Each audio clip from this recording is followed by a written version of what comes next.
2005માં તમને પ્રાકૃતિક ખેતી કરવાનો વિચાર કેવી રીતે આવ્યો? અત્યારે અળસિયાની ખેતી કે છે એનો પ્રોગ્રામ હતો અને જે ચપટી યુરિયા ડીએપી આપણે ખાતા નથી તો એક બાજુ ધરતીને માતા કહીએ અને બીજી બાજુ ઝેર આપીએ તો એ વખતે મને થયું કે આ તો કરવા જેવું છે. એ કાર્બન ક્રેડિટ શું છે? એમ પેલો ફેક્ટરી વાળો કરે શું કામ કે પૈસા કમાવા માટે, એને ખબર નથી એના થકી પર્યાવરણને નુકસાન થાય છે. ખેડૂત શું કરવા કરશે તો પૈસા માટે, પણ એને બાય પ્રોડક્ટ તરીકે જાણે અજાણે એના થકી પર્યાવરણને ફાયદો થઈ ગયો અને એ જે ફાયદો અપાવવાની જે કામગીરી છે ને આખી પ્રોસેસ એને અમે કાર્બન ક્રેડિટ કહીએ છીએ. અમે કીધું કે 1.5 થી 2 લાખ રૂપિયા મળશે પણ ખેડૂતોને 3 થી 4 લાખ રૂપિયા 1 એકરના મળ્યા. 90% વધારે લાકડું ગુજરાતના બહારના જ રાજ્યોમાંથી આવતું હતું. આપણે દુઃખ થશે સાંભળ્યા પછી કે સૌથી વધારે ઓઇલ આપણે ઇમ્પોર્ટ કરીએ, બીજા નંબરમાં લાકડું ઇમ્પોર્ટ કરીએ. ગુડ મોર્નિંગ મિત્રો, કેમ છો? મજામાં ને? હું છું જીનલ અને આપનું સ્વાગત છે આપના મનપસંદ કાર્યક્રમ ગુડ મોર્નિંગ ગુજરાતમાં. હવે મિત્રો, મઝરૂ સુલતાનપુરીનો એક ખૂબ ફેમસ શેર છે, એ તમે પણ કદાચ સાંભળ્યો હશે. ના સાંભળ્યો હોય તો હું સંભળાવું. હવે એ શેર છે કે મેં અકેલા ही चला था जानी पे मंजिल मगर लोग साथ आते गए और कारवा बनता गया. આપણા આજના અતિથિ જે છે ને એમને આ લાઈનો છે ને એકદમ પરફેક્ટ સૂટ કરે છે, અથવા તો એમણે કદાચ આ લાઇન્સ અથવા તો આ શેરને પોતાના જીવનમાં ઉતારી દીધો છે. હવે આપણા આજના અતિથિ જે છે ને એ 2005થી પ્રાકૃતિક ખેતી સાથે જોડાયેલા છે અને આ જગતના તાતે આજે અન્ય 3 લાખથી વધારે અન્નદાતાઓને પોતાની સાથે જોડ્યા છે અને એમનું જીવન પણ સરળ બનાવ્યું છે. અને આટલું જ નહીં, એ ખેડૂત હોવાની સાથે ધરતી માતાનું ઋણ ચૂકવી રહ્યા છે અને ઘણી બધી મહિલાઓને આત્મનિર્ભર બનવામાં સહાય પણ કરી રહ્યા છે. તો આવો મળીએ આપણા આજના અતિથિ મણિભાઈ પટેલને. મણિભાઈ, તમારું ખૂબ ખૂબ સ્વાગત છે અમારા આ કાર્યક્રમમાં. નમસ્કાર બેન, આભાર આપનો. નમસ્કાર. હવે મેં તો ઘણું બધું કહી દીધું તમને કે ભાઈ તમે 2005થી ખેતી કરો છો, બીજા ખેડૂતોને જોડ્યા છે, પણ હવે મારે તમારા મોઢે સાંભળવું છે કે 2005માં તમને પ્રાકૃતિક ખેતી કરવાનો વિચાર કેવી રીતે આવ્યો? બેન, હવે 2004માં તો મારે ત્યાં એક કરુણ ઘટના બનેલી. જી. મારો દીકરો જેની ઉંમર 21 વર્ષની હતી એનું આકસ્મિક મરણ થઈ ગયું. હું પોતે ટેક્સટાઇલ એન્જિનિયર છું. અચ્છા. અને મિલમાં મારી જોબ હતી. પછી થોડુંક મારી ઉંમર ઓછી અને સમજણ ઓછી એટલે એવું થઈ ગયું કે ભાઈ દીકરો નથી, શું કામ આપણે આ નોકરી કરવી પડે, એટલે મેં નોકરી છોડી દીધી. પણ અમારા ગામમાં એક NGO સંસ્થા હતી અને એના મિત્ર ડાયરેક્ટર મને રોજ મળવા માટે આવે. એટલે એમના મનમાં એવું થયું કે આપણે નોકરી છોડી દીધી છે એટલે લગભગ 2-3 મહિના પછી એમને ત્યાં વર્મી કમ્પોસ્ટ એટલે અત્યારે અળસિયાની ખેતી કે છે એનો પ્રોગ્રામ હતો અને લગભગ 150-200 ખેડૂતોને મને બોલાવેલા. એમને ત્યાંથી માણસ મોકલ્યો કે મણિભાઈને બેસાડીને લઈને આવો. એટલે ત્યારે હું ખેતરમાં હતો, શર્ટ પણ નહોતું પહેર્યું અને મેં કે તમારે મિટિંગમાં આવવાનું છે, સાહેબે બોલાયા. તો એમનો માણસ મારા ઘરેથી શર્ટ લઈ આવ્યો. અમે મારી બાજુના ખેતરની બાજુમાં એમની ઓફિસ, એમના ત્યાં સંસ્થામાં મેં ગયા. 3 કલાક સુધી મેં એમની વાતો સાંભળી, પેલા ભાઈ જે સમજાવવા આવેલા. અને ત્યારે મને એમ થયું કે જો આપણે એકલું ઝેર આપ્યા કરશું, એક બાજુ ધરતીને માતા કહીએ છીએ અને જે ચપટી યુરિયા ડીએપી આપણે ખાતા નથી, કદાચ આપણે ઘેર વાસણમાં કોઈ ઘરોળી ખુલ્લું રહી ગયો તપેલી શાકની અને ઘરોળીએ ગલ પાડ્યો હોય, આપણી બેનને કે ભાઈને કે કદાચ ના બનતી હોય દેરાણી જેઠાણીને, છતાં મનમાં થાય કે ના ખાય તો સારું. તો એક બાજુ ધરતીને માતા કહીએ અને બીજી બાજુ ઝેર આપીએ તો એ વખતે મને થયું કે આ તો કરવા જેવું છે. અને ત્યારે અમે નક્કી કર્યું કે ના, આ મારે પણ કરવું છે. હું ત્યારે ખેતી નહોતો કરતો, હું નોકરી કરતો હતો. પછી નક્કી કર્યું કે આ તો મારે તો કરવું જ છે, પણ હજારો ખેડૂતોને જેટલું બને એટલું. આખી ધરતીને તો આપણે આકાશમાં કદાચ તાપ હોય તો બધા તો છાંયડો વાદળ તો ના કરી શકીએ, પણ કમસે કમ આપણે આસપાસના એરિયામાં મોદ બાંધીને તો છાંયડો કરી શકીએ. એટલે જેટલું નક્કી કર્યું ત્યારે મનોમન કે ભાઈ જેટલું બને એટલું લોકોને આ માર્ગે વાળશું. એટલે અમારી સફર 2005માં આવી રીતે શરૂ થઈ. અને એ વખતે અમારે ત્યાં SDM તરીકે શાલિનીબેન અગ્રવાલ હતા અને એ અમારે કોઈ કારણસર મળવાનું થયું અને ત્યારે એમને પણ રસ પડ્યો કે આ કામ તો બહુ સરસ છે. એટલે એમની સાથે અમારા એક એટેચમેન્ટ થયું ને એમને પોતાને રસ હતો કે ભાઈ આ તો કરવું જોઈએ. અને પછી ધીમે ધીમે અમે કરતા ગયા, કરતા ગયા તો ખેડૂતોને સમજાવીએ કે ભાઈ આ કામ કરો. 15 દાડા 20 દાડા સુધી મહેનત કરીને બાજુના ગામમાં આપણે ખેડૂતોને કીધું કે ભાઈ તમે આવી રીતે વર્મી કમ્પોસ્ટ કરો. હવે અમે કર્યું, પછી ગ્રામ સેવક જોવા આવે ત્યાંના, અને અમે જે પ્રમાણે કર્યું હતું ને એવું ચોપડીમાં નહોતું લખેલું. હા. ગ્રામ સેવકે આ તો ભાઈ ખોટું છે, અચ્છા. આ તો 3x6 નો ખાડો કરવો પડે, 3 ફૂટ ઊંડો કરવો પડે. હા. એટલે માંડ અમે કદાચ 2-3 મહિના મહેનત કરી હોય હા. અને ગ્રામ સેવકની અમે તો સરકારી માણસ છીએ નહીં, જી. એટલે પેલા ખેડૂતો કાઢી નાખ્યું. હા. જોવા ગયા તો એમણે કાઢી નાખ્યું. એટલે હું ગોધરા, અમારો ત્યારે મહીસાગર જિલ્લો નહોતો, હા. પણ પંચમહાલ જિલ્લો ચાલે. એટલે ત્યાં ધોરાજીયા સાહેબ કરીને હતા, ખેતી નિયામકને વાત કરી. મેં કહ્યું સર અમે આવી બધી મહેનત કરીએ છીએ, ખેડૂતોને સમજાવીએ, પણ તમારા ગ્રામ સેવક કે ભાઈ આવું ના કરાય. એટલે ગ્રામ સેવક તો કહેશે કે હા તો આમ કરવું પડે. તો કે મને નંબર આપો કયા ગ્રામ સેવકે ના હા. આપો. હા. તો મેં કીધું સાહેબ એમાં ગ્રામ સેવકે ખોટું શું કીધું? હા. ગ્રામ સેવકે તો તમારી ચોપડીમાં તો જે કીધું. કીધું. હા. તો કે તમે શેના માટે આવ્યા છો? ફરિયાદ કરવા આવ્યા? મેં કહ્યું ફરિયાદ કરવાનું તું એમને ફોનથી કહી દેત. હા. તમારી પછી તરત એ સમજી કે બહુ બુદ્ધિશાળી હોય, મોટા માણસો તો. રાઈટ. રાઈટ. એટલે મને ત્યારે ડીડીઓ સાહેબ આરજે પટેલ સાહેબ હતા ગોધરાના, એમની પાસે લઈ ગયા. અને મને કહે સાહેબ આ ભાઈ છેલ્લા 6 મહિનાથી આવી રીતે ખેડૂતોને વર્મી કમ્પોસ્ટ ને ઓર્ગેનિક ખેતી કરાવે છે. એટલે સાહેબ મને ભેટી પડ્યા કે બહુ સારી વસ્તુ છે. 2005ની વાત કરું. હા. પણ સાહેબ એમની એક વાત તમારે સાંભળવાની છે. મેં કીધું સાહેબ હું આવી રીતે કરાવું, પણ તમારા ગ્રામ સેવક કહે છે કે ભાઈ આ તો ના કરાય. હવે મકાન બનવામાં તો 6 મહિના લાગે, હા. પણ પાડવું તો 5 મિનિટમાં પડી જાય. મિનિટમાં પડી જાય. તો કે ચાલો બધાને ભેગા કરો ને ખસાલો કયા મને ના પાડે. હા. મેં કીધું સાહેબ મારું એ પ્રશ્ન જ નથી, હા. તમારી ચોપડીમાં જે લખ્યું છે એ એ એક્ઝેક્ટ જ કે છે. હા. એટલે સાહેબ સમજી ગયા કે મને કે તમને ક્યારે ટાઈમ મળશે. એ દિવસ એ સમજી ગયા કે આપણે બધાને બોલાવીએ. પછી લગભગ 15 દિવસ પછી મને એમણે પૂછી લીધું કે કેટલો સમય લાગશે, તમે સમજાવવા માંગો છો? એવું એ સમજી ગયા કે ભાઈ આપણે એમને નહીં સમજાવીશું, કારણ કે કૂવાનું જ પાણી હવાડામાં આવે. Yes. ચોપડી વાળા છે તો કહેવાના છે. રાઈટ. રાઈટ. પછી આપ નહીં માનો, મહીસાગર પંચમહાલ જિલ્લાના ખેતી નિયામક હોય, તાલુકા કક્ષાના ખેતી અધિકારી, તમામ ગ્રામ સેવકોની લગભગ 400 જેટલા માણસોની તાલીમ રાખી 3 કલાક. અને ત્યારે આવા સ્માર્ટફોન નહોતા, પેલા કીપેડ વાળા ફોન હતા. હા. બધાને ફોન મૂકી દેવડાયા. અને મને દુઃખ થાય અને થોડું શરમ આવે કે સાહેબો પણ સામે બેઠેલા. હા. અને અમારી 3 કલાકની શિબિર ચાલી. અને પછી સાહેબે કીધું કે આપણે હવે ધીમે ધીમે ચાલુ કરીએ. એમ કરતા કરતા અમે કરતા ગયા. ત્યારે સ્વસહાય જૂથ ચાલતા હતા. જૂથની બહેનો અને ભાઈઓ, એ વખતે પાછું ભાઈઓનો પણ મંડળ આવતા નાબાર્ડ મારફત. અચ્છા. ઓકે. એ વખતે એક એમનું જીએલજી કરીને ગ્રુપ ચાલતું હતું. હા. તો એ જે આત્માના મંડળો ચાલતા હતા એ બધાને ભેગા કરી અને અમે કામગીરી શરૂ કરી ધીરે ધીરે. શરૂઆતમાં બહુ અઘરું પડ્યું. ઇવન મારા જ ઘરમાં એવો પ્રસંગ બનેલો કે ભાઈ દીકરો ધામમાં ગયો ને એટલે કે આ માણસ એન્જિનિયર થયેલો છે, ટેક્સટાઇલનું ભણેલો છે. આમ તો હું ગ્રેજ્યુએટ નથી, ડિપ્લોમા કરેલું છે. ઓકે. પણ કે આ ભણેલો માણસ આવું કરે છે એટલે ગાંડો થઈ ગયો હશે, હા. મગજ ચસકી ગયું. દવાખાને લઈ ગયેલા મને 2006માં મારા સંબંધીઓ અચ્છા. કે ભાઈ આનું મગજ ચસકી ગયું લાગે, ગાંડો થઈ ગયો લાગે, છોકરો મરી ગયો એટલે. હા. પણ એ વખતે ગણકાર્યું નહીં, કારણ કે પાગલ થયા વગર તો કોઈક સિદ્ધિ. મને એ પણ ખબર હતી કે દુનિયાથી જુદા રસ્તે જઈએ છીએ, બહુમતી એમની છે, હા. એટલે એ એમનું જ સાચું ગણવાનું. રાઈટ. રાઈટ. એટલે આપણે એ સમજીને ચાલતા હતા કે ઓબ્સ્ટ્રક્શન આવવાના છે, તકલીફો પડવાની છે, કારણ કે રસ્તો બની ગયા પછી તો બધાને બધા સરળ છે. ચાલશે, પણ જ્યારે બનાવવાનો છે હા, તમારે રસ્તો. જાડા ઝાંખરી હોય, કાંકરા હોય ને બધું દૂર કરવું એમાં ચાલવાનું હોય, એટલે એ તો સમજીને જ ચાલતા હતા કે ભાઈ આ કોઈક વસ્તુ નવી કરીએ, યુદ્ધનું મેદાન છે, આપણું પ્રોટેક્શન કરવાનું છે, સામેવાળાને ઘા કરવાનું છે. એ તૈયારી સાથે અમે નીકળેલા. શરૂઆતમાં બહુ તકલીફ પડી 2005-6 સુધી, એટલે 2-3 વર્ષ સુધી. પણ ધીમે ધીમે જોડાતા ગયા. એમાંથી પણ અમે તૈયાર કરી સેકન્ડ જનરેશન કે જેને સારું બન્યું હોય એને કીધું કે તો ભાઈ 5 જણને આપ. શરૂઆતમાં અમે પૈસા નહોતા લેતા, હા. સમજાવવાના પણ નહીં, અને વર્મી આપ્યા ને એ પણ ફ્રીમાં આપતા હતા. ઓકે. હા. કારણ કે નક્કી જ કરેલું કે ભાઈ અળસિયાનું પૈસા લેશું, સમજાવવાના કે જ્ઞાન આપવાના પૈસા લેશું, તો તો પેલા એની વેલ્યુ રહેશે નહીં. રાઈટ. રાઈટ. એટલે એમ કરતા કરતા અમારું ગામ ચાલતું ગયું. બરોબર. અને પછી લોકોને શરૂઆતમાં અઘરું પડ્યું કે ભાઈ આ વસ્તુ અમે વેપાર કરવા માટે, આજે કોઈ જો કરે છે વર્મી કમ્પોસ્ટ વેપાર કરવા માટે, તો એ ફાઇનાન્શિયલ વાયેબલ નથી. ઓકે. એ વેચવા માટે નથી. પણ અમે એટલું સમજાયું કે ભાઈ પોતાના માટે કરો. પછી તો એવો સમય આવ્યો કે લોકો લાઈનોમાં યુરિયા ડીએપી લેવા માટે દંડા ખાતા. નક્કી હતું કદાચ એને ખાતર મળે કે ના મળે કંઈ નહીં, પણ 2 દંડા ચોક્કસ મળતા હતા લાઈનમાં. આ બધું થતું હતું. એવા દોરમાં અમે લોકોને કીધું કે ભાઈ શું કામ લાઈનોમાં પડો છો, એકદમ સીધું છે, એકદમ સરળતાથી ઘેર બનાવો. રાઈટ. રાઈટ. એમ પછી અમને થોડીક એવા વિપરીત સંજોગો ઊભા થયા, યુરિયા ડીએપીની શોર્ટેજ ઊભી થઈ, એ અમને થોડુંક હેલ્પ કરવા લાગ્યું. ઓકે. અરે ઘણા લોકોને તો એ પણ ખબર નથી કે સરકાર એટલા બધા રૂપિયા સબસિડીમાં આપે છે. કોઈને ખેડૂતો સાંભળશો તો દુઃખ થશે.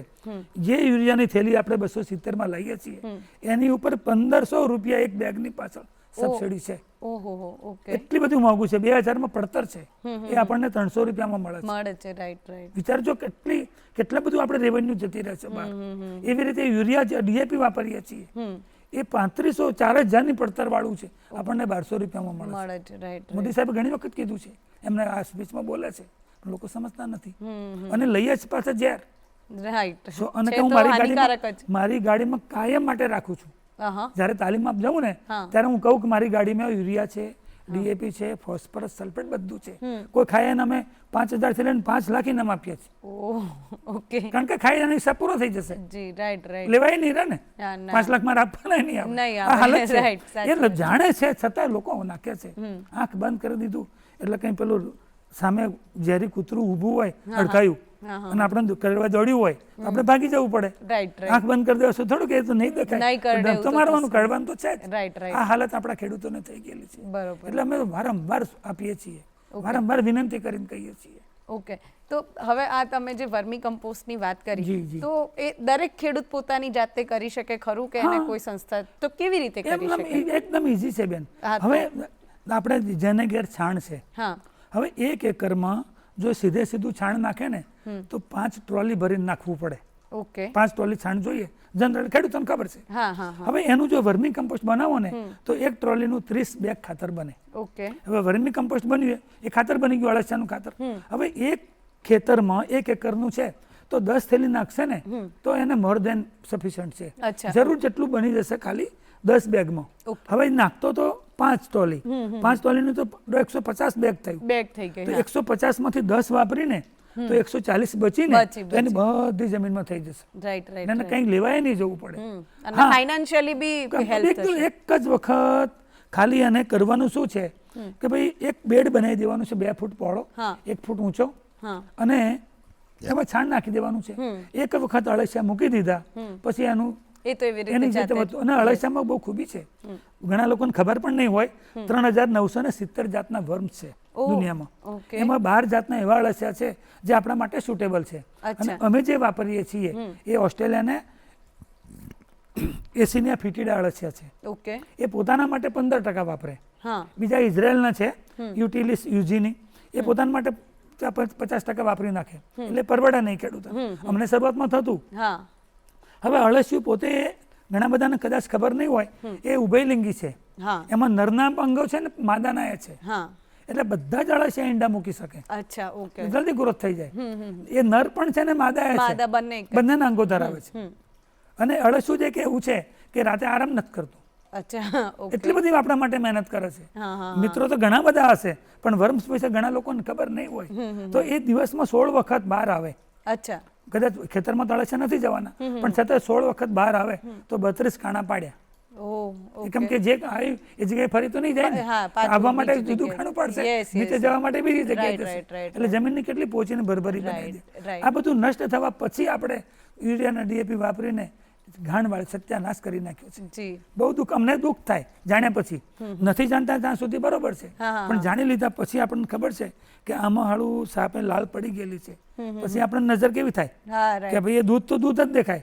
દૂધ પાકમાં એક સાપનું ટીપું પડી ગયું, દૂધમાં આકાર ને રંગ નથી બદલાવાનો, એવું એવું જ રહેશે. પણ આપણને ખબર પડી કે આ તો ઝેર છે.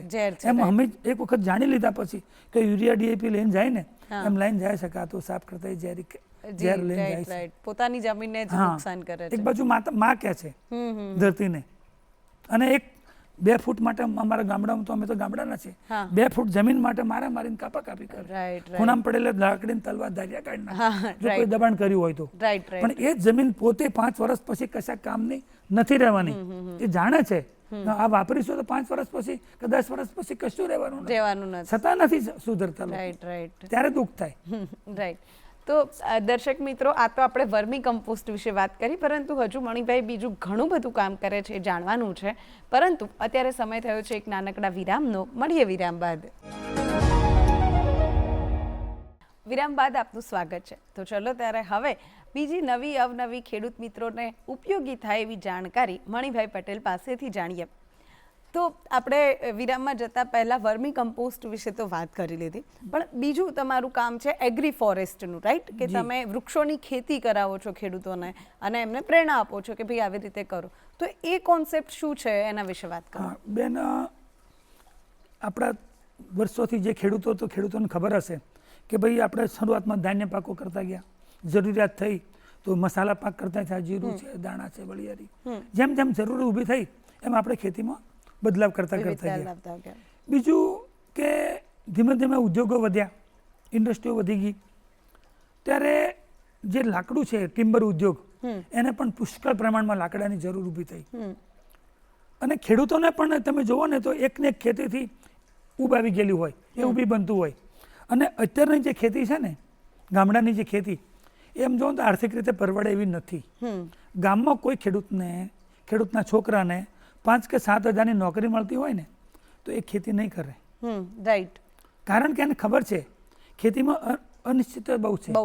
કુદરતીને માર પડતો હોય, કૃત્રિમ અછત ઊભી થતી હોય, ચોર ખાય, મોર ખાય, ઢોર ખાય અને છેલ્લે વધે ને એ ખેડૂતને મળે. આ એક સંજોગો બનેલા છે. કહેવાય અન્નદાતા, કહેવાય છે જગતનો તાત, પણ એક જ માત્ર ખેડૂત એવો પરાધીન છે કે જે પોતાની મૂલ્ય જેણે જે પકવ્યું છે ને એની કિંમત નક્કી નથી કરી શકતો. સૌથી વધારે કોઈ પરાધીન હોય ને તો ખેડૂત છે. એટલે આ બધું કરતા કરતા જ્યારે ખેડૂતોની વધારે નજીક રહેવાનું થયું ને, જેમ આપણે ડુંગર જોઈએ તો દૂરથી તો બહુ સુંદર લાગે, પણ જેમ જેમ નજીક જઈએ ને ત્યારે એમને સમજાય કે ભાઈ આમાં તો બધી તકલીફો છે. એમ ખેડૂતોને વચમાં રહેવાથી જાણવા મળ્યું તો આપણે ત્યાં ઘણા બધા એવા ખેડૂતો છે કે જે મજૂરી ના કરવાનું, મજૂર ના મળે, કોઈક બીજી તકલીફ આવે, માનો કે વાવાઝોડું આવી ગયું હોય કે કમોસમ હમણાં જ 3 નવેમ્બરે જે વરસાદ પડ્યો ને, અમારે તો 7 ઇંચ વરસાદ પડેલો, ડાગર તૈયાર થઈ ગયેલી, કરોડો રૂપિયાની ડાગર ધોવાઈ ગઈ. ચોમાસાનો ગઈ પાક લીધેલો તૈયાર હતો. આવા બધા સંજોગોના કારણે એમ લાગ્યું કે આ ખેડૂતોને કંઈક તો સ્વિચ ઓવર કરવું જોઈએ. કારણ કે લાંબી મુસાફરીમાં જઈએ અને બધા પૈસા એક ખિસ્સામાં મૂકશું ને તો ખિસ્સું કપાઈ જાય તો માણસ ઝીરો થઈ જાય. એટલે અમે સમજાયું કે ભાઈ આપણે 2-3 ખિસ્સા રાખવાના, એટલે અમે વિકલ્પો માટે શોધતા હતા. એ દરમિયાન અમને 2011માં વન વિભાગના એક બહુ જ જબરજસ્ત સાહેબ છે, ડૉક્ટર જગદીશ પ્રસાદ સાહેબ.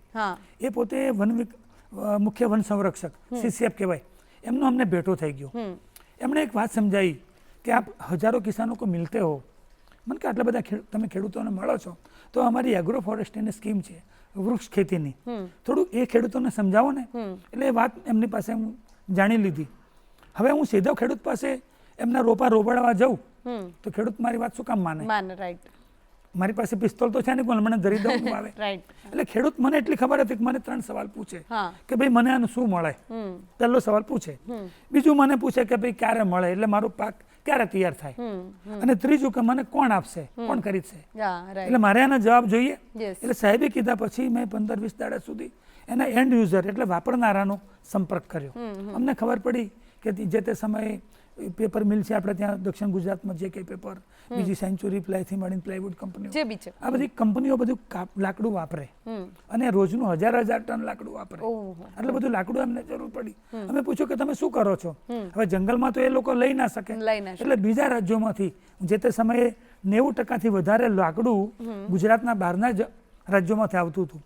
આપણે દુઃખ થશે સાંભળ્યા પછી કે સૌથી વધારે ઓઇલ આપણે ઇમ્પોર્ટ કરીએ, બીજા નંબરમાં લાકડું ઇમ્પોર્ટ કરીએ છીએ. આવડો મોટો દેશ, આટલી બધી આપણી જનસંખ્યા, આટલી જમીન આપણી નોન યુઝ પડી છતાં લાકડું બહારથી લાવવું પડે ને, એ ગૌરવની વાત નથી, ડૂબી મરવા જેવી વાત છે. એટલે અમે ખેડૂતો બધી પ્રકારના મળે.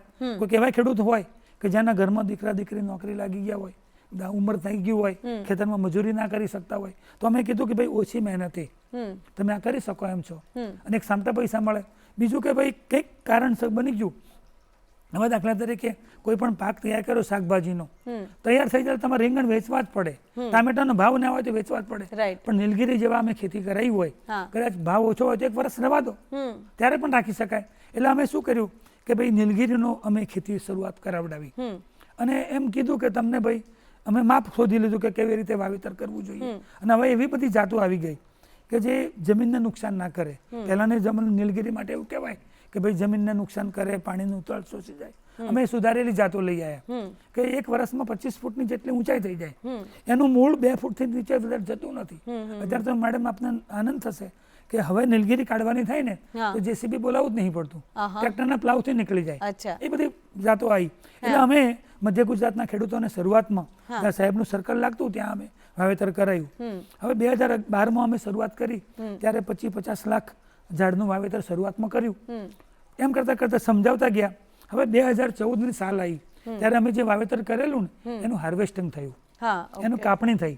હવે અમે ખેડૂતોને કીધું હતું કે તમને ભાઈ 1.5-2 લાખ રૂપિયા મળશે, મળશે. પણ જ્યારે કાપણી થઈ ને અમે ખોટા પડ્યા. અમે કીધું કે 1.5-2 લાખ રૂપિયા મળશે, પણ ખેડૂતોને 3-4 લાખ રૂપિયા 1 એકરના મળ્યા. ઓહ, આજથી 12 વર્ષ પહેલા. પહેલા, હા. હવે આ વાત ખેડૂતોમાં વાયરલ થઈ ગઈ હા.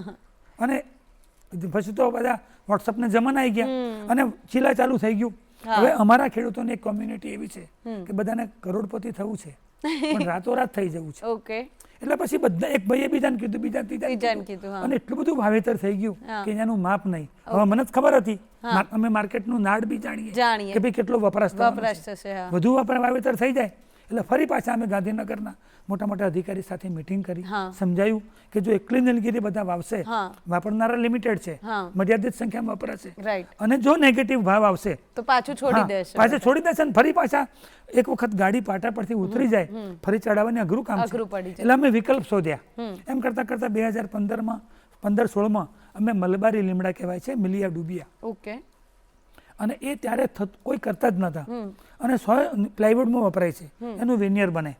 અને પ્લાયવુડ ઇન્ડસ્ટ્રીમાં અમે તપાસ કરી કે તમે શું કરો છો ભાઈ, તો કે અમારું 100% લાકડું ગુજરાત બહારથી આવે છે અને 80% તો વિદેશથી લાવીએ છીએ. અમે પછી ઝુંબેશ ઉપાડી. અમે કર્ણાટકમાં એના રોપા તૈયાર થાય ત્યાંથી રોપા લાયા અને તૈયાર કરાવડાયું. પહેલા તો ખેડૂતોને કીધું કે ભાઈ તમે ચાખી તો જુઓ, તમને કેવું લાગે. અમે સીધી વાત તો કોઈ માને નહીં. અને અમે જ્યાં જે પ્રમાણે ત્યાં કર્ણાટકના લોકો ખેતી કરતા, અમે એગ્રેસિવ અમુક જે પ્રોગ્રેસિવ ખેડૂતો હતા, પ્રગતિશીલ ખેડૂતો, એવા 25-50 ખેડૂતોને અમે અમારા ખર્ચે ગાડી કરીને લઈ ગયા. 3 દિવસ તમને બતાવ્યું. અને એમાંથી 25-50% ખેડૂતો ખરી પડ્યા કે નહીં કરવું. પણ એમણે જેણે શરૂઆત કરી એમ કરતાં કરતાં 2017-18 આવતા અમે લોકોએ એનો એટલો બધો વ્યાપ વધારી દીધો. હવે આપને નવાઈ લાગશે, કર્ણાટકમાં 6 થી 7 વર્ષે હાર્વેસ્ટિંગ થાય, અહીંયા ગુજરાતમાં 4 વર્ષે થઈ જાય છે. અચ્છા. અને એ મલબારી લીમડો અને મિલિયા ડુબિયા પણ કહેવાય, માલાબાર નીમ કહે છે. એ એટલું વધે છે ફાસ્ટ, 1 વર્ષમાં 20 ફૂટ 25 ફૂટની ઊંચાઈ અને સીધું જાય. બીજું અમે વાવેતર 10 ફૂટે કરાવીએ. એટલે 10 ફૂટની વચમાં જગ્યા રહે ને એમાં ખેડૂત ખેતી કરી શકે, એટલે આંતરપાક લઈ શકે છે. જે ખેતી કર્યું એ કરે. બીજું કે અમે એને થોડુંક સુધારો કર્યો કે તમે 12 ફૂટ જગ્યા રાખો, એક ચાસમાં તમે 8-8 ફૂટે કરી દો. 12 x 8 કરે છે તો 2-3 વર્ષ એ ખેતી કરી શકશે. ત્રીજા વર્ષે કાપીને એને એક સામટા પૈસા મળશે. અને એના જે પાંદડા અને દાખલા વધે છે એને અમે ક્રશ કરી દઈએ.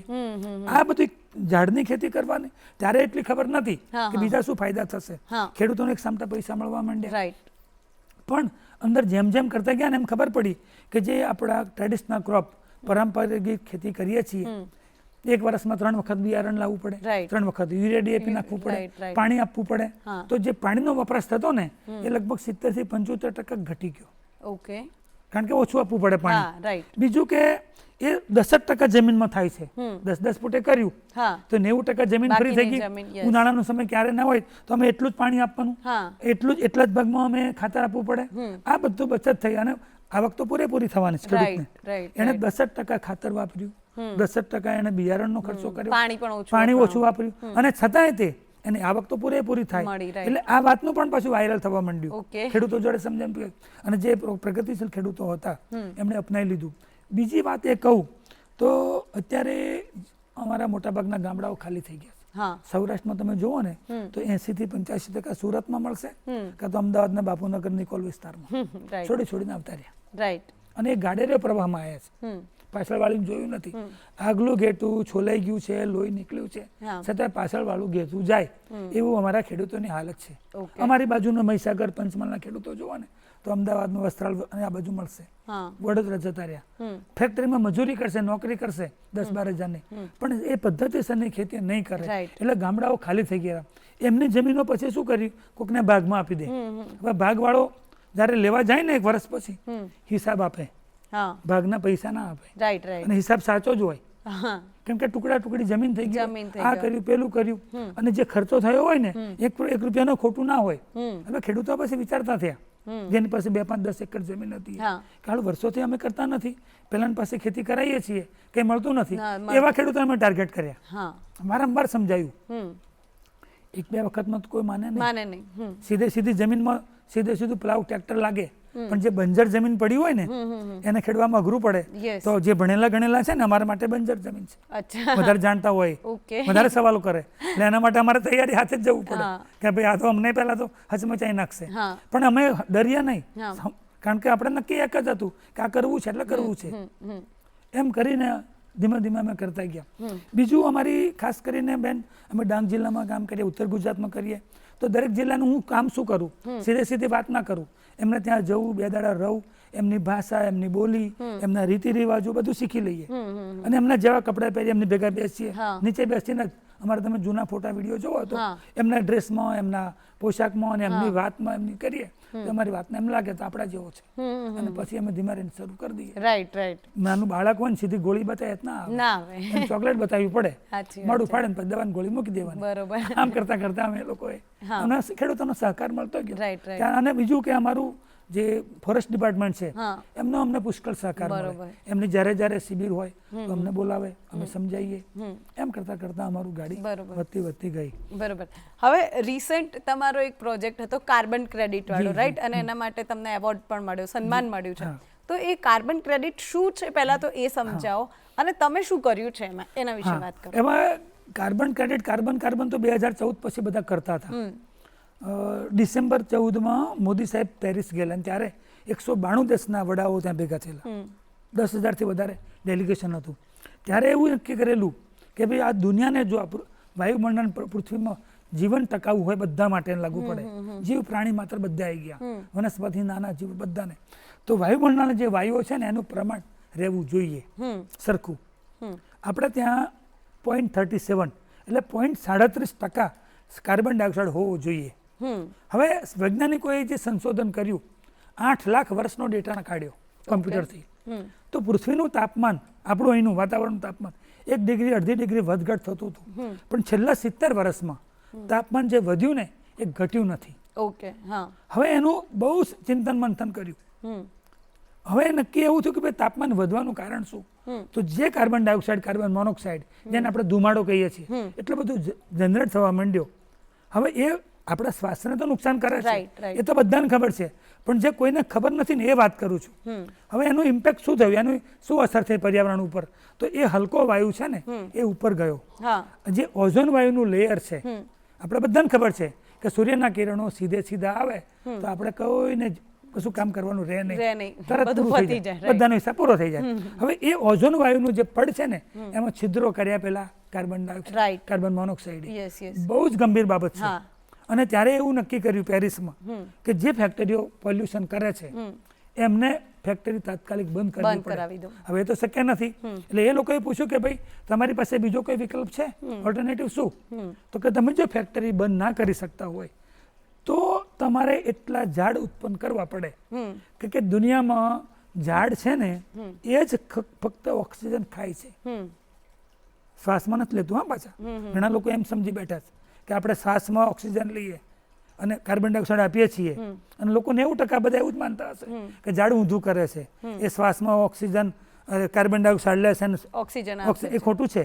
એને પણ શ્વાસમાં ઓક્સિજન જ લેવો પડે. ઓકે. પણ જ્યારે દિવસ દરમિયાન, હા. આ સમજો, ખેડૂત મિત્રો જમણેલા ગણે બધા માટે લાગુ પડે, ઘણા શિક્ષકોને આ બધી વાત નથી ખબર હોતી, કેમ કે ડીપમાં કોઈ જતું નથી. દરિયામાં મોતી છે પણ જો તળિયા છે, ઉપર થોડા છે, નથી. એમ આ વાતને બી તળિયા જવું જરૂરી છે. જરૂરી છે. તો હવે એ વાત સમજો હા. કે દિવસ દરમિયાન ઝાડના જો 21 લાખ જાતના વૃક્ષો છે, હા. બધાના ફૂલનો રંગ અલગ હોય, Right. ફળનો રંગ અલગ છે, પણ બધાના પાંદડા ગ્રીન લીલા છે. હા. તો એ પાંદડા સૂર્યપ્રકાશની હાજરીમાં ખોરાક બનાવે છે, હા. ત્યારે CO2 વાપરે છે. હવામાંથી લીધું CO2 લઈ એટલે કાર્બન ડાયોક્સાઇડ, એને O2 પરત કરી દીધું. O2 એટલે ઓક્સિજન, એને બાય પ્રોડક્ટ તરીકે પરત આપ્યું. તો એની પાસે શું રહ્યું? C. C એટલે લાકડું અને એટલે કાર્બન. C એટલે કાર્બન એટલે લાકડું. હવે આ વાત ત્યાં થઈ કે ભાઈ જો તમે આ પેલા આપણે ત્યાં પાછા પેરિસ જતા રહીએ કે પેરિસ વાળાને એમ કીધું કે તમે જો જાતે ફેક્ટરી બંધ ના કરતા હોય તો ઝાડ ઉછેરો. હા હવે પેલા કે ભાઈ અમારી પાસે જગ્યા નથી, ઝાડ ઉછેરવા નથી. એટલે આપણું ડેલિગેશન બી હતું, આપણા સાહેબ બી હતા. હા. તો કીધું ભાઈ હવે એવો ત્રીજો વિકલ્પ છે હા. કે જેણે ઝાડ ઉછેર્યા છે એને તમે બોનસ આપો કે એને કંઈક મદદ કરો. અચ્છા, એનું નામ કાર્બન ક્રેડિટ. ઓકે. આ સમજાવવા માટે છેક મારે આપને પેરિસ સુધી લઈ જવા પડે. Got હવે it. એકદમ ખેડૂતોને બી ખ્યાલ આવી ગયો સમજણ પડી છે ગઈ, કે yes. જેણે ઝાડ ઉછેર્યા છે હા. એને ખબર નથી હા કે પર્યાવરણને ફાયદો થઈ ફાયદો થયો ગયો. છે. એમ પેલો ફેક્ટરી વાળો કરે શું કામ? હમ કે પૈસા કમાવા માટે. Right. એને ખબર નથી એના થકી પર્યાવરણને નુકસાન થાય છે. હા. ખેડૂત શું કરવા કરશે? તો પૈસા પૈસા માટે. મળશે. પણ એને બાય પ્રોડક્ટ તરીકે અજાણે અજાણે એના થકી પર્યાવરણને ફાયદો થઈ ફાયદો ગયો. થશે. અને એ જે ફાયદો અપાવવાની જે કામગીરી છે ને આખી પ્રોસેસ, એને અમે કાર્બન ક્રેડિટ કહીએ છીએ. ઓકે, અને એની બી એક સ્ટોરી તમને કહું પ્લીઝ. તો 2021માં હા સપ્ટેમ્બર મહિનાનો 21 સપ્ટેમ્બરે નડિયાદમાં એક મોટી શિબિર રાખેલી. હા. અમારા સિનિયર ઓફિસર છે સીડ ફાઉન્ડેશન વાળા, અને 2 જિલ્લાના ખેડૂતો બેઠેલા, હા 150-200 અધિકારી બધા લોકો બેઠેલા. અને અમારી જે માતૃ સંસ્થા અત્યારે જેમની સાથે કાર્બનનું કામ કરું છું એ ટેરીના હતા, બીજા વિદેશનું ડેલિગેશન હતું. 2-3 કલાક મિટિંગ ચાલી. અને ત્યારે હું પબ્લિકમાં બેઠેલો. મારા એક સાહેબ છે એડિશનલ પ્રિન્સિપલ સાહેબ, એમણે મને બોલાયેલો હા હા કે ભાઈ આપ કોઈ મીટિંગમાં આના હે. ત્યારે કોરોના લગભગ પૂરો થવા કરતો હતો 2021માં. આમ થોડી ગેપ પડેલી કોરોના. હા. એટલે કોરોના ચાલતો હતો અને 200-500 મિટિંગમાં મારે જવાનું થયું. 2-3 કલાક સુધી અમને આ બધી વાત સમજાવી. પણ જે લોકો બેઠેલા ને એમને, હું તો પાછો ફેસ રીડર છું, કેમ કે ખેડૂતો જોડે 20 વાત વર્ષ કરી મને એવું બેઠા. લાગ્યું કે એમને બહુ ટપ્પી પડી નથી, અંદર ગઈ નહીં. એટલે મેં ચિઠ્ઠી મોકલાઈ અને પેલા આયોજકોને હા. મેં કીધું તમે મને કહેતા હો, હિન્દીમાં મેં લખ્યું, અગર આપ ચાહો તો मैं 5-7 मिनट में वो चीज़ गुजराती में समझा दूं. સમજે. હા હા કેમ કે હિન્દીમાં બોલતા હોય, થોડું ઘણું ભાગ્યું ટેકનિકલ ગુજરાતી. બોલતા હોય. હા. રાઈટ. હા એટલે પછી એમણે મને હા પાડી, હું સમજી ગયેલો. એ જ વખતે મેં સમજ્યો. અને આ વાત મેં ખેડૂતોને સમજાવી કે ભાઈ શાકભાજી લેવા ગયા હોય આપણે અને કોઈ કોથમરી ફ્રીમાં આપે હા. તો આનંદ થાય કે ના થાય? Right. તો કે હા એવી વસ્તુ છે, તમે ઝાડ ઉછેરો છો, તમને સરકારમાંથી સબસિડી મળે. એ વખતે બધા 100 મિલ વાળા લોકો હતા હા. કે 100 મિલ વાળા તમને પૈસા આપશે, હા. પણ તમારું ઝાડ જેમ મોટું થાય છે હા, હા, એ ઓક્સિજન આપે છે અને કાર્બન ડાયોક્સાઇડ ખાય છે, હા. તો એનું તમને વધારાનું બોનસ મળે છે. Right, અને right. પછી લોકોએ તાલી પાડી. હા. મને કીધેલું તો 5 મિનિટ, પણ મારું લેક્ચર ચાલ્યું 1.5 કલાક. ઓકે. અને આખો સિનેરિયો બદલાઈ ગયો. પછી જે લોકો ડેલિગેશન આવેલું ને એમણે મને પૂછ્યું કે તમે કામ શું કરો છો? હા. મેં કહ્યું કામ તો હું કશું કરતો નથી, ખાલી બક કરું છું. અને એમ કરતા કરતા વર્ષને 1 કરોડ ઝાડ વવડાવી દઉં છું. ઓકે. હું 2011-12 થી હા. દર વર્ષે ખેડૂતોને સમજાવી અને 1 કરોડ ઝાડની ખેતી કરાવડાવું છું. આ એગ્રી હા, ફોરેસ્ટ. Agro forestry. અમે વૃક્ષ વાવેતરમાં અને વૃક્ષારોપણમાં માનતા નથી, કારણ કે આપણે જે કરવું છે ને ખેડૂતોને કરવું છે. Right, right, એટલે એના કારણે શું થશે? જંગલ પર જે ભારણ છે ને ઓછું થઈ જશે. રાઈટ આપણે ઘેર મળતું હોય તો શું કામ બાજુવાળાના ઘેર? રાઈટ. આપણે ઘેર પૂરી સંસાધનો હોય તો બાજુવાળાના ઘેર માગવા ના જઈએ. એમાં અમે ખેડૂતોને છેડે પાળે વરાવડાવીએ, અચ્છા. પોતાના ખેતરના કોદા નાગ વાવી શકે. ઓકે. અમે અલગ અલગ સ્કીમોથી વાવડાવીએ.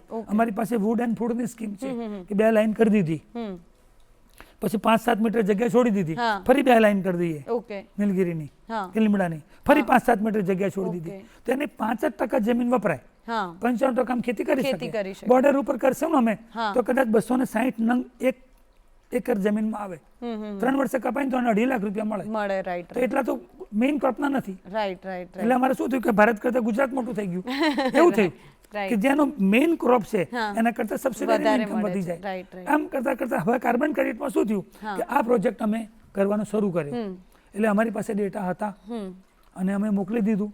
અને બીજું કે અમે કોઈ દાડો 99 માર્કે પાસ થઈએ નહીં. પરફેક્ટ હોય 100 માર્ક લાવવાના તો જ અમે કામગીરી કરીએ.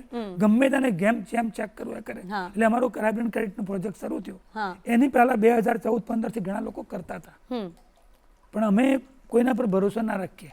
જાતે અમારી ટીમ જાય જોવે, કમ્પ્લીટ હોય એમાં 15, કારણ કે કુદરતી વસ્તુ છે, રાઈટ. 10-20% માર્જિન એમાં મરણ થઈ શકતું થઈ હોય. શકે. રાઈટ. એમાં કોઈ કશું ના કરી શકે.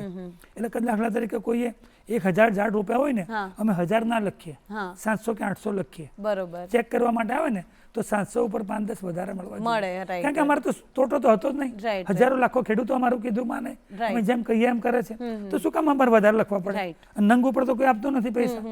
ઓફકોર્સ. એમ કરતા કરતા અમારું ગયો. હવે અમારી જે પ્રોજેક્ટ મોકલેલો હા. તો ઘણા લોકો 14-15 થી કરતા હોય, ઘણી બધી કંપનીઓ આમાં કામ કરતી હતી. હા તો એનું ચેકિંગ થાય છે.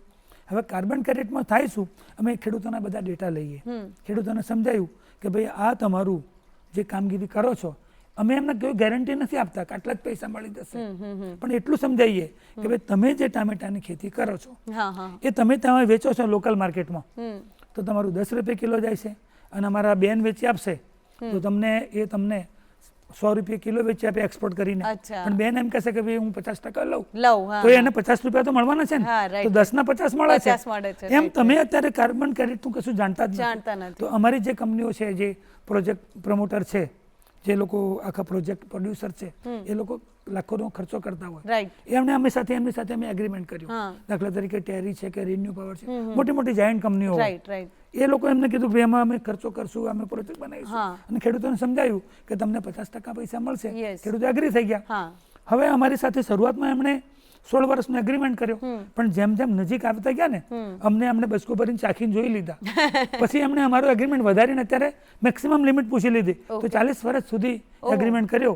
હવે આનંદ થશે કે અમારી સાથેનું જે મોટી મોટી કંપનીઓ હજારો કરોડના એમાં સરકાર સાથે કરેલા છે, તો એ બધા પૈસા અમે 40 વર્ષ નહીં જીવવાના, પણ જે પાછલી પેઢી હશે એ ખેડૂતોને સીધા એનો બેનિફિટ મળવાનું છે. એમ કરતા કરતા એનું હવે કાર્બન ક્રેડિટનું આખો પ્રોજેક્ટ બનાવવાની કામગીરી અમારી ઉપરની સીડ ફાઉન્ડેશન સંસ્થા કરતી હોય, કેમ કે ભણેલા લોકોનું કામ છે, હું ભણેલો છું નહીં. હવે એનાથી અમે પાછું ટેરીમાં દિલ્હી મોકલીએ, એ લોકો આખી KML ફાઇલ પોલિગન બધું સિસ્ટમેટિક કરશે, અને આખી હિસ્ટ્રી જોઈ લે ખેડૂતની કે ભાઈ 2022માં શું હતું, 21માં કયા વર્ષે કઈ કઈ ખેતી હતી, એ બધો ડેટા મળે. અને એનું પછી રજીસ્ટ્રેશન કરવું પડે, બહુ લાંબી પ્રોસેસ છે. વેરા સંસ્થા છે શિકાગોમાં, વર્લ્ડ વાઇઝ અત્યારે 2 જ જે લીગલી છે, એ ગોલ્ડ સ્ટાન્ડર્ડ અને વેરા. આ એવી સંસ્થાઓ છે, જેમ કે કોઈને શેર બજારમાં કરવું હોય તો સેબીમાં રજીસ્ટ્રેશન કરવું પડે, તો આનું રજીસ્ટ્રેશન ત્યાં થાય. તો વેરા તરફથી એ લોકો ક્રોસ ચેકિંગ કરે.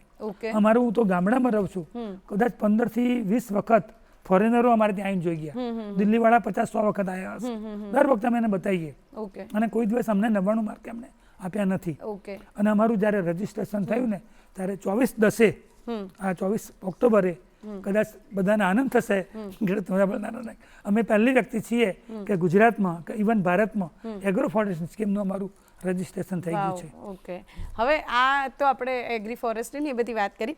રક્તચંદનના ઝાડ પણ તમે પાક ઉગાડો છો નહીં, તો એના વિશે થોડી ખેડૂત મિત્રોને વાત કરો કે કોઈને જો રક્તચંદનની ખેતી કરવી હોય તો કેવી રીતે કરી શકાય, અને આપણા ગુજરાતમાં કેટલું લાયબલ છે? હવે આમ જોવો ને તો રક્તચંદનનું અમે આ કામગીરી શરૂ કરીને એ પહેલા ઘણા બધાએ રક્તચંદનની, સફેદ ચંદનની ખેતી શરૂ કરી દીધેલી. અમે અત્યાર સુધીમાં કોઈને પ્રમોટ નથી કર્યું, પણ જેમ જેમ બેન ફિલ્ડમાં જઈએ ને એમ જે દુખતું હોય તો કહે જ ને, ડોક્ટર પાસે જઈએ તો દુઃખ બતાવે, એમ અમે ખેડૂતો જોડે જઈએ ને એટલે એના રોજના રોગ એમની રજૂઆત કરે. એટલે ઘણા બધા લોકોએ વર્ષો પહેલા રક્તચંદનનું વાવેતર કરી દીધેલું. એટલે હવે મારું એક ખેડૂતના હિતેચ્છુ તરીકે, ખેડૂત મિત્ર તરીકે મને પણ દુઃખ થાય કે અમારા ખેડૂતે વાવી તો દીધું છે પણ એને વેચાતું નહોતું. એટલે અમારું કામ શું છે કે ભાઈ ખેતી એને કરી દીધી છે તો વેચવા માટે મદદ કરવાની હું કામગીરી કરું છું. એટલે અમે પોતે પ્રમોટ જ કરતા લાંબા ગાળાનું, કોઈ ખોટું નથી, પણ એ વેચાતું નહોતું ને એટલે અમે એકદમ સ્ટ્રોંગ રજૂઆત કરી, એકદમ તીવ્રતાથી. અને આપને આનંદ થશે કે જે અમારું બન્યું ને કે ભાઈ રક્તચંદન ગુજરાત સરકાર વન વિભાગને પાસે સત્તા નથી, તો ભારત સરકારને પણ નથી, ફક્ત વહીવટ આંધ્રપ્રદેશથી થાય. બહુ અટપટું કહેવાય. એટલે અમે એને કોઈ સરળ બનાવવા માટેની રજૂઆત કરી. અમને વાતનો આનંદ છે કે ભારત સરકારે અમને આપણા ગુજરાતને દર વર્ષે 100 ટન લાકડું એક્સપોર્ટ કરવાની પરવાનગી આપી દીધી. એટલે અમે પોતે વન વિભાગના એક અધિકારી સાથે મળીને એક નાની LLP બનાવી છે, લિમિટેડ લાયબિલિટીઝ કંપની. એના થકી જો ટૂંક સમયમાં એનું હરાજી પણ કરી આપશું. એટલે જે મિત્રોએ વાવી દીધા છે એમાં ઘણા બધા મોટા મોટા માણસોએ વાવી દીધેલા છે, એ બધાને આશ્વસ્ત રહેજો કે ભલે વાવી દીધા છે પણ એનો રસ્તો હવે નીકળી જશે, કારણ કે 90% કામગીરી થઈ ગઈ છે અને એ હવે પ્રોસેસમાં છે. અમારી પાસે બધા ગુજરાતના ખેડૂતોના ડેટા અમે મંગાવી લીધા, જે તે ડિવિઝનના અધિકારીને સૂચના આપી દીધી, એનો માલ ખરડો માર્કિંગ કરી દેશે, પછી એને પરવાનગી મળી જાય તો દેશના વિદેશના જે લોકો વાપરનારા છે, એન્ડ યુઝર છે, એની અને ખેડૂતો વચ્ચે અમે ઓક્શન હરાજી કરી આપવાની કામગીરી હવે કરવાના છીએ. આમાં અમારો કોઈ રોલ નથી. વર કન્યાના લગ્ન માટે બ્રાહ્મણ જોઈએ, બસ અમારું કામ છે ખાલી બ્રાહ્મણનું હસ્તમેળાપ કરી આપશું ને પછી બાજુમાં ખાઈ જશે. આવું કામગીરી અમે કરવાના છીએ. બરોબર. હવે બીજા પણ ઘણા બધા તમારા કામ છે, પણ મારે એક પ્રશ્ન હવે એ પૂછવો છે કે આવી રીતે તમે એગ્રી ફોરેસ્ટ બનાવડાવો છો, બરોબર? તો ઘણા બધા ખેડૂત મિત્રોને એવી ચિંતા હોય કે જો આપણે નીલગીરીના કે બીજા કોઈ ઝાડ ખેતરમાં વાવીશું તો કદાચ ખેતરની ફળદ્રુપતા ઘટી જશે, અથવા તો પછી બીજા વર્ષે જો કોઈ નોર્મલ સિઝનલ પાક લેવો હશે તો એમાં પ્રોબ્લેમ થશે. તો આ વાત સત્ય છે કે શું છે? પહેલી દ્રષ્ટિએ તો એમ લાગે કે ભાઈ આ ઝાડ કરવાથી ખેતીની જમીન બગડી જાય, હા, આવું માનીએ આપણે, હા, અને એ બધાએ માનવું જોઈએ, કારણ કે એવું સાંભળતા આવેલા છે. હવે ઘણી વખત કેવું હોય, વાસ્તવિકતામાં અને જે વહેમવાળી વાતોમાં આસમાન જમીન 180 ડિગ્રીનો ફરક હોય. એક એક્ઝામ્પલ આપું. અમારી પાસે ગયા વર્ષે ફોરેનનું ડેલિગેશન કેલિફોર્નિયાથી આવેલું, બધા નિષ્ણાત માણસો હતા, અને મારી પોતાની પણ અમારી સોઇલ ટેસ્ટિંગ લેબ છે. અમારા કલેક્ટર સાહેબે જ જે તે સમયે મને જબરજસ્તી કરાવડાવેલી. હવે ત્યાં અમે ફિલ્ડમાં જોવા ગયા. પહેલાં તો અમે બપોરના તારીખ હતી 14મી મે, એકદમ ધોમધોમતો તાપ, ઊભો આમ તડકો લાગે, અને આપણને લાગતું હોય તો ફોરેનરોને કેટલો લાગે, રાઈટ, એ તો એમને તો બહાર નીકળે તો એસી જેવું વાતાવરણ હોય. રાઈટ. તો એમાં અમે મલાવની બાજુનું ગામ, આજુબાજુના ગામમાં અમે જે કામગીરી કરેલી, એક ભાઈને ત્યાં બેઠા ને, એસી નહોતું અને લાઇટ પણ જતું રહેલું, તો બધાને પરસેવો થવો જોઈએ, પણ અમને કોઈની ઇફેક્ટ નથી થઈ, કારણ કે આંબાના ઝાડ નીચે અમે બેઠેલા, પેલો પંખો ફરતો હતો ને, ટેબલ ફેન બંધ થઈ ગયો. પછી પેલાને આનંદ થયો, થોડી વાત નીકળી, એટલે પછી અમે મને મગજમાં વિચાર આવ્યો, તો અમે અહીંનું તમે ટેમ્પરેચર જોઈ લો, ત્યાંથી 4 કિલોમીટર કાલોલ સિટી છે, ત્યાં જઈને માપી લાવો તો 4.5 સેન્ટીગ્રેડ, સોરી ફેરનહીટ, હા ફેરનહીટ, એટલો તાપમાનમાં ફરક લાગ્યો, એને ખુશ આનંદ થઈ ગયો. પછી બીજી વાત કરી અમે કે ભાઈ આજુબાજુમાં બીજા લોકો જે ખેતી કરે છે, હવે આપણે જમીન બગડવાનું મુખ્ય કારણ શું? તો ફર્ટિલાઇઝરનો ઉપયોગ, યુરિયા, ડીએપી જે કેમિકલ વાપરીએ છીએ, રાસાયણિક ખાતરોના કારણે જ જમીન બગડે. હવે અમે જે જમીનમાં ખેતી કરાવીએ એ તો 10 થી 15% જમીન વપરાય, તો આમે 85% ઘટી ગયું. હવે બીજું કે અમે દાખલા તરીકે નીલગીરી કરી કે મલબારી લીમડા કર્યા, એના પાંદડા ખરે ને, અમે પહેલી શરત એ અમારા કાર્બનમાં આવે કે એનો કોઈ દિવસ બાળવાનું નથી. ઇવન એનું જલાવ લાકડું નીકળે એને પણ અમે ક્રશ કરાવવા જોડે લખાઈ લીધું ખેડૂતો જોડે કે તમારે દિવાસળીનો ઉપયોગ કરવાનો નથી, એને ક્રશ કરવાનું છે. અમે 15 થી 20 સેમ્પલ લીધા જમીનના, અને અમારી લેબોરેટરીમાં તો માપ્યા, પણ અમે જીએસએફસીની લેબોરેટરીમાં મોકલ્યા. ઠાસરા બીજી સરકારી લેબ છે, એક સેમ્પલ 3 જગ્યાએ મોકલ્યા અમે. તો જ્યાં ડાંગર પાકતી હતી એ જમીન અને અમારી જે એગ્રો ફોરેસ્ટ્રી વાળી જમીન 6 ગણી સારી નીકળી. આ અમને એ વાતનો આનંદ છે. આ બધા રિપોર્ટો અમે, આ બધું ફાઇન્ડિંગ્સ, આ બધા અમારી નોંધ પહેલા અમને મોકલી, અને એટલા માટે અમારો પ્રોજેક્ટ મંજૂર થઈ ગયો, કારણ કે અમે ખૂણે કાચ આ બધું અમને ખબર નથી. જ્યારે પ્રોજેક્ટ કાર્બનનો શરૂ કર્યો ને, ત્યારે આવો અમને ફીડબેક નીકળશે અંદરથી, આ છોગાના નવો લાભ નીકળ્યો અમને ખબર નહોતી. તો હવે એ પણ અંદર ઉમેરશે એ લોકો. ફોરેનરોએ એમ કીધું કે ભાઈ ખાલી કાર્બન ડાયોક્સાઇડ તો તમે આપો છો, પણ જમીનની ફર્ટિલિટી વધીને જે આપણે ઓર્ગેનિક કાર્બન વધ્યો એનું પણ અમારું ઉમેરવા માટે અમને એક આનંદ માટે, અમારા માટે સમાચાર કહેવાય, આપણા ખેડૂતો માટે છે કે ઓર્ગેનિક કાર્બનનું પણ એ લોકો ઉમેરો કરશે. રાઈટ. એટલે જે ભ્રમ છે ને ખેડૂતોને, આ કાઢી નાખજો કે ભાઈ જમીનમાં આમ થશે તેમ થશે. હવે એક બીજી વાત પણ અમને કહી દઉં, નવાઈ લાગશે કે મારા જ ખેતરમાં, આમ તો મેં જમીન મંદિરમાં ડોનેટ કરી દીધી, પણ અમે મલબારી લીમડા કરેલા, પછી અમારે કાઢી નાખવાના થયા. તો અમારી પાસે 2 વિકલ્પ હતા, કાં તો મારે એને ટ્રેક્ટરથી કે જેસીબીથી કાઢવા પડે. એવું ના કરવું હોય ને મિત્રો, જે ખેતી કરતા હોય ને એ બધા સાંભળજો, તો અમે એની 2 વખત કોપીસ ફૂટા ને કાપી નાખ્યું ઉપરના, પછી બાજુમાં બીજા ઝાડ રોપી દીધા. હજી અમે એને કાઢ્યા નથી, એના મૂળ 2 વર્ષ 1.5 વર્ષમાં સડી ગયા, અંદર જ કોરોઝન થઈ ગયું, એટલે પાછું કમ્પોસ્ટ, હા પાછું બની ગયું. એટલે આ આપણી પાસે વિકલ્પ છે ને, અમે આ પ્રેક્ટિકલી કરી ચૂકેલા છીએ. કોઈને અમારી વાત કદાચ તમને તો લાગશે, પણ ખેડૂતો વિકલ્પ કરશે, શંકા કુશંકા કરશે, તો આ કરી જોજો ને પછી અમને કહેજો. તો જોયું દર્શક મિત્રો કે ઘણા બધા મિથ આપણી આસપાસ ફરતા હોય છે, અને એના કારણે કેટલીક વાર એવું થાય કે આપણા માટે સારી વસ્તુ છે, આપણા લાભદાયક વસ્તુ છે, એ પણ આપણે નથી કરી શકતા. અને એમાંથી જ એક સરસ મજાની વાત આપણને મણિભાઈએ કરી કે ભાઈ તમે વૃક્ષની ખેતી કરો, તો તમને કોઈ જ પ્રોબ્લેમ નહીં થાય. અને આવા બીજા ઘણા બધા મીથ હશે એ તમારે જાણવા જોઈએ. અત્યારે આપણી પાસે સમયનો અભાવ છે એટલે મણિભાઈ સાથે આપણે આટલી જ વાત કરીશું, પણ તમારો ખૂબ ખૂબ આભાર.